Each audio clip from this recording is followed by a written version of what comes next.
Morning! Ito naman yung Lola Makulit nagbabalik. Samahan niyo akong maglikpit ng aming pinaghigaan. Puro kalat! Gusto bang mag-real talk tayo habang ako'y naglilikpit ng hinigaan? Okay. Sasabihin ko na sa inyo ang gusto kong sabihin.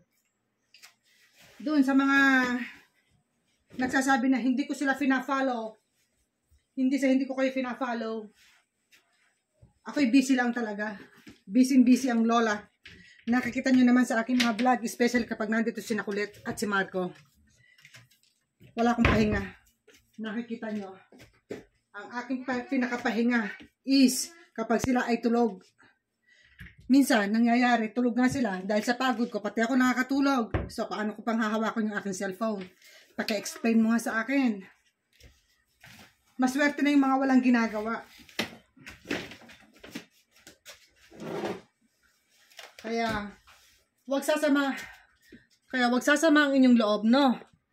Kung sakasakaling hindi ko man kayo nasusundan. Oh, okay. Yes. O, ayan, tutulungan para ako ni Kulit dito sa akin paglilinis. Kaya guys, paminsan-minsan, konting unawa din, ha? Wag sasama ang loob nyo. At doon naman sa mga nababasa ko, sa ating walls kung minsan, marami kasing nagre-reklamo, nauubos daw or nawawala ang kanilang mga minutes view dun sa 60K, paano nga naman daw sila magkakaroon ng in-stream ads kung lagi nababawasan. Kasi hindi nyo alam, sarahan natin ng konti to. Hindi nyo alam, meron kasi yung 2 months ang binigay sa ating time ni Lolo Meta para ma-complete yung ating 60K minutes view. At doon sa 60K minutes view, kung hindi mo yung mabubuo, hindi naman exactly babawasan niya yan. Hindi. Ang nangyayari po niyan, doon sa 60 days, 2 months na binigay, doon sa mga in-upload nyo na mga videos, sa mga reels, dyan makikita lahat kung may violation. Makakatanggap kayo ng notif na may mga violation yung inyong mga pinopost. Gets mo? Anong gagawin mo? Siyempre, dahil gusto mo nga magkaroon ng monetization, i-delete mo. O ano ngayon ang mangyayari pag dinilit mo? Ang dami ng views, di ba? Ang sakit sa dibdib. Hinayang na hinayang ka, pero wala kang magagawa kundi i-delete. Ngayon, pag dinilit mo na siya, ano mangyayari? Mawawala ngayon yung mga minutes view nun. Ilan yon? Palagay mo na kung ilang piraso, ilang kataong nanood, ilang minutes silang nanood. So, doon sa 60K minutes view mo, magle-lesson yun, hindi na makaka-counted yun. Parehas din yan sa stars. Kung sino man yung may mga stars dyan, ganun din ang resulta. Huwag kayong mag-ngingiyaw-ngiyaw. Kaya yung mga ina-upload nyo, ayusin nyo. Huwag nyo nang lagyan ng violations para hindi masayang ang efforts. Lagi kong sinasabi yan. At lagi din sinasabi ng mga malalaki mga content creator. Sinasabi lagi nila yan na huwag na kayo maglalagay ng mga music background. Oh, iyak na iyak, nawawala yung kanyang mga stars. Nauubos daw. Paano hindi mauubos nga? Dahil yung mga violations mo, nandun yung stars, dinilit mo, so, deleted din yan. Akala mo counted? No! Kaya kayo, huwag kayong maglalagay. Nakikita nyo, few days, okay pa. Dahil konti pa lang mga views. Hindi pa masyadong marami ang nanonood. Yung may mga sounds yung mga reels. Ngayon, kapag marami na yung mga views, naka-ano na yan, ang taas na. Saka ka makaka-receive ngayon ng notification, violation. So, ano gagawin mo?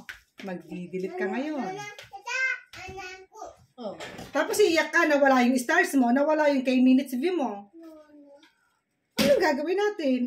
Ganyan lang tayo nilalaro ni Lolo Meta. So, ingat-ingat din kayo sa pagpo-post nyo. Gets nyo ba yung mga sinasabi ko? Yun lang naman ang sa akin, ha? Marami rin mga malalaking content creator. Sinasabi nila lagi yan. Lagi tayong pinapaalalahan ng katulad ko rin na isang small content creator. Bago lang ako, maliit din ako na katulad natin. Pero nakikinig ako minsan. Ingat-ingatan. Na violation din ako. Nagkakaroon din ako ng flag content.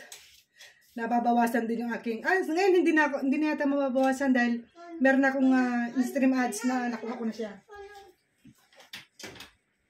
Gusto niyo ba magkaroon ng idea paano niyo makuha ang 60k minutes view? Para sa ilang mga araw lang, in 2 weeks time or 3 weeks time, mabubuo mo yung 60k minutes view. Panoorin mo kaya yung aking mga reels. At doon dinemonstrate ko kung paano nyo mapapabilis ang yung 60k minutes view. Pero siguraduhin yung wala kayong mga violations, ha? Dahil kung may mga violations kayo, wala rin yan. Hindi rin pasok yan. Mababawasan lang ang 60k minutes view nyo, lalo na pag dumami yung mga views na yan. Sayang lang, masasayang lang. Makinig ka. Okay? Yun lang naman ang sa akin. Gusto ko lang din makatulong. Dahil ako, wala naman akong finalo-follow. Hindi ako nag-follow-follow. Sariling kayod lang din ako. Nanonood ako minsan ng mga reels, na mga tutorial. Pero sariling kayod ako. Wala akong pinakiusapan na sundan mo ako. Wala akong pinakiusapan na follow mo ako. Wala. Post lang ako ng post ng aking mga videos. Oo, minsan may pagka late thinker din ng lola nyo. Minsan talaga hindi ko agad naiisip yung mga pinagagawa ko. Nare-realize ko late na. Pero okay lang yon. I've learned my lesson. Lahat naman tayo nagkakamali. Kaya lang sa bawat pagkakamali, kinakailangan matutunan natin kung ano yung dapat natin gawin. Hindi natin uulitin yung pagkakamali ngayon. So, guys, sana ganun din kayo, ha? Nakuha mo ba yung sinasabi ko dun sa 60k minutes view at saka dyan sa mga stars na nawawala? Ganun lang yung kasimple, ha?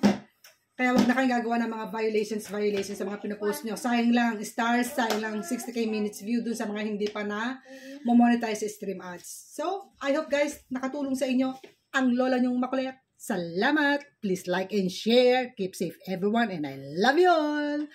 Bye!